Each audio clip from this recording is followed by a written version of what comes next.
Good morning বন্ধুরা, welcome back to my channel. তো আমি শিখে নিয়ে আসলাম আবার একটি নতুন ব্লগ।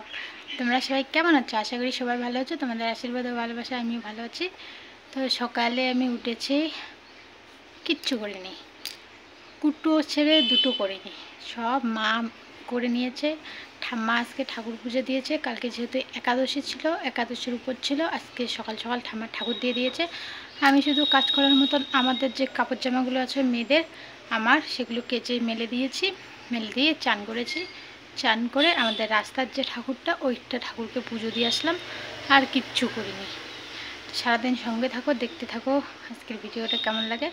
আর বাড়িতে বর্তমানে কেউ নেই, আমার ছোটো মেয়েও নেই, বড় মেয়েও নেই, মাও নেই। ওরা গেছে, বড় মেয়ে গেছে আমার বর্মা বাড়িতে, আর ছোটো মেয়ে আর মা গেছে ঘুরতে। তো দেখি ওরা কখন আসে। তো চলো সঙ্গে থাকো, ভিডিওটা আশা করি ভালো লাগবে। আর হ্যাঁ, তোমরা অবশ্যই আমাকে বলবে যে আমার ব্লগ ভিডিওগুলো দেখতে কেমন লাগে। যদি তোমরা অন্যভাবে দেখতে চাও তাহলে আমি অন্যভাবে শ্যুট করতে পারি। যাচ্ছে হচ্ছে রান্নাঘরের অবস্থা দেখেই মা এখনও নেই, 10:30 বাজে। তো ওই যে রান্নাঘরের পরিস্থিতি। তো রান্না করতে আসলাম, তো দেখি কী দিয়ে রান্না করি। মা বাড়িতে নেই, মাকে বলতেও পারছি না, বুঝতে পারছি না যে কী করবো, রান্না বসাবো না মা এসে বসাবে। চলো আগে বাসনপত্রগুলো গুছিয়ে নেই, তারপরে তা বলছি। তো তারপরে দেখো সুন্দরভাবে যে গুছিয়ে নিলাম বাসন কোসনগুলো, আর ওইখানে প্রসাদ ঢাকানো আছে। তারপরে এইদিকে দেখো রান্না বসিয়ে দিল মা, আমি আর রান্না করলাম না। তো এই যে জল গরম হয়ে গেছে, এখন চাল ধুয়ে দেবে। আর এদিকে আমার ছোটো মেয়ে করছে খেলা, মাকে ডিস্টার্ব করছে। তো আজকে আমার ল্যাদ খেতে খেতে দিন চলে গেছে, মানে যে রান্না বান্না ছিল না, কম কাজ করেছি, তো ল্যাদ খেতে খেতেই চলে গেল। আর উনুনটা দেখো ফেটে গেছে, আর এই যে দেখো কাঠের গুঁড়োগুলো দিয়ে রান্না করছে। আর এদিকে যেহেতু খিদে পেয়ে গেছে, 11টা বাজে, তো বাবাকে বললাম যে পুরি নিয়ে এসো, খাবো সবাই মিলে। তো এদিকে 4টা না 5টা পুরি নিয়ে এসেছে, আর এই যে সবজি নিয়ে এসেছে। তো এটা সবাই মিলে খাবো, শুধু মা খাবে না, মা না পুরি খায় না, মার গ্যাস হয়। তো মাকে অর্ধেকটা দেবো, মা চা দিয়ে খাবে, আর আমরা সবাই মিলে খেয়ে নেব। খাওয়া দাওয়া কমপ্লিট করার পরে এই যে কিছু বাসন ছিল কয়লার পাড়ে, তো সেই বাসনগুলো এদিকে টুকটুক করে মেজে নিচ্ছি। এই যে বাইরের কাজগুলো, এগুলোই কিন্তু একটু করছি, আর মা দিকে রান্না করছে, যেগুলো বেশি কাজ সেগুলো। তো কাজ করলেই ভালো লাগে, কাজ না করলে না ভালো লাগে না। আজকে জানো না, এ বাড়ি ও বাড়ি মানে ঘুরেই আমাদের দিন চলে গেছে। শুধু টুকটাক এইগুলো কাজের কথা বাদই দাও। তো এই যে চালের হাঁড়িটা, চাল বাড়ান্ত হয়ে গেছে, তো চালের হাঁড়িটা নোংরা হয়েছিল, তো চালের হাঁড়িটা মেজে এখানে শুকাতে দিলাম। তারপরে এই যে মাছ, তো ভাত হয়ে গেছে, ভাতের মাড়ি পাশিয়ে নিয়েছে। তো আমি এদিকে গরুটাকে জল দিয়ে দিচ্ছি। আর আকাশটা দেখতে পাচ্ছ, কারণ আকাশটা এইরকম হয়েছে কারণ মা আসছে, পুজো আসছে, তার জন্য। তো এদিকে গরুটাকে জল দিয়ে দিচ্ছে। আর গরুটা ওই যে দেখো কাপড়ের নিচে একটু ছায়া পড়েছে, সেই ছায়াতেই কিন্তু রেস্ট নিচ্ছে। তারপরে এই যে আমার মেয়ের পেয়ে গেছে ঘুম, যেহেতু 12:30টার কাছাকাছি বাজে, তো ওকে চান টান করিয়ে এদিকে দেখো ঘুম পাড়িয়ে দিচ্ছে। আর এখন ওর মানে শরীরটা একটু ড্যাম জ্বর ভাব, তার জন্য কিন্তু ওকে আমি গরম জল করেই চান করিয়ে দিই। আর ও খুব কান্না করছে, মানে রাগ হয়েছে, মানে থাকবে না কিছুতে, মানে প্রচণ্ড ঘুম পেয়েছে। আর ওর প্রচণ্ড রাগ, ঘুম পেলে কারো কথা শুনবে না, শুধু কান্না করবে যতক্ষণ না ওকে ঘুম পাড়াও। তো বন্ধুরা, ছোটো মেয়েকে চান টান করে ঘুম পাঠিয়ে দিলাম, এখন 12:30টা বাজে। এখন বড় মেয়েকে চান করিয়ে দেবো। ও বাড়িতে নেই, ও বেশিরভাগ টাইমে বাড়িতে থাকে না, মানুষের বাড়িতে থাকে, মানে আমার বর্মা বাড়িতে থাকে, তারপরে আর একটা বর্মা বাড়িতে থাকে, আমার বুনুর বাড়িতে থাকে, অনেকের বাড়িতেই থাকে। আমাদের এদিকে সবাই ওকে ভালোবাসে, তো তার জন্য সবার বাড়ি যায়।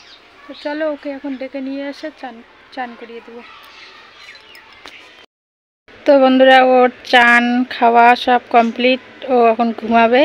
তো দেখো আমার উপর রাগ হয়েছে, ও ঘুমাবে না, ও ঘুরতে যাবে, বাড়িতে তো থাকে না। তো ছোটো মেয়েকে আমার বিছানায় শুয়ে দিয়েছে, ওকে ওর দাদু আর দিদার বিছানায় শোয়াবো। এখন কি যে ঘুমাবি না? কোথায় যাবি? কেন? এখন কটা বাজে বলো তো? এখন বাজে 1:10 বাজে, আর ওই যে ওর দেখো ঘুমাবে না। তো চলো ওকে ঘুম পাঠাই, দেখো কীরকম করছে। গুড ইভিনিং বন্ধুরা, এখন বাজে 3:35। তো ঘুম থেকে উঠেছি, ভাত খাওয়া হয়নি। তো বিকেলে সমস্ত কাজ সেরে নিলাম, যেমন জামা কাপড় আনা, উঠোন বাড়ি করতে হবে, ঝাড় দেওয়া সব করা শেষ। এখন দেখি ভাত খাবো। তো চলো দেখি কি দিয়ে রান্না করেছে, তোমাদের সঙ্গেও শেয়ার করছি। চলো। তো এদিকে যে ডাল রান্না করেছে, মুসুর ডাল, সবারই খাওয়া হয়ে গেছে, তো তার জন্য আর্ধেক আর্ধেক পড়ে আছে। এদিকে হচ্ছে আলুর ভাজা, কড়ার মধ্যে রেখে দিয়েছে। চলো এখানে দেখি কি আছে, এটাও কড়ার মধ্যেই আছে। ওইখানে হচ্ছে চাল কুমড়োর ভাজা, এগুলো দিয়ে রান্না হয়েছে আজকে। চলো এখন ভাত খাবো। সারাদিন প্রচণ্ড গরম ছিল, বিকেলে যে এইরকম একটা ওয়েদার পাবো ভাবতেও পারিনি। দেখো প্রচণ্ড হাওয়া দিচ্ছে, হয়তো বুঝতে পারছো না কারণ অন্ধকার লাগছে ক্যামেরাটা।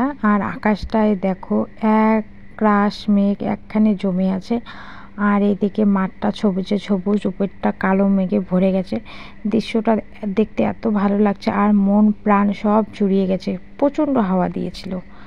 চলে আসলো, ভালোই বৃষ্টি পড়ছে। এখন গরুটাকে বাড়ি নিয়ে যাবো। চল চল চল চল চ বাড়ি যাবো। এই দেখো, আরে জ্বালা দাঁড়া। তারপর চলে আসলাম সন্ধ্যাবেলা। তো দেখো চায়ের আড্ডায় বসে পড়েছে, আর এদিকে স্লাইস দিয়ে খাচ্ছি চা। এদিকে কিন্তু সবাই বসে পড়েছে বারান্দার মধ্যে চা খেতে, ঠাকুরদাদা ঠাম্মা সবাই। আর এদিকে আমার মেয়ে দুটোও কিন্তু খাচ্ছে। তো সবাই মিলে এখানে চায়ের আড্ডায় বসেছি। আমরা কিন্তু সন্ধ্যাবেলা প্রতিদিন চা খাই। আরে ছোট আর বড় এখানে বই পড়ছে। এই দেখো ছোট খাতা নিয়ে কি করছে। বড় তো বই পড়ে না, ছোট বই পড়ে। এইখানে এসে ওর বই পড়া ঢপে গেছে, ছোট বই পড়ছে। এখন ওদেরকে খাওয়াবো খাওয়াবো খাওয়াবো।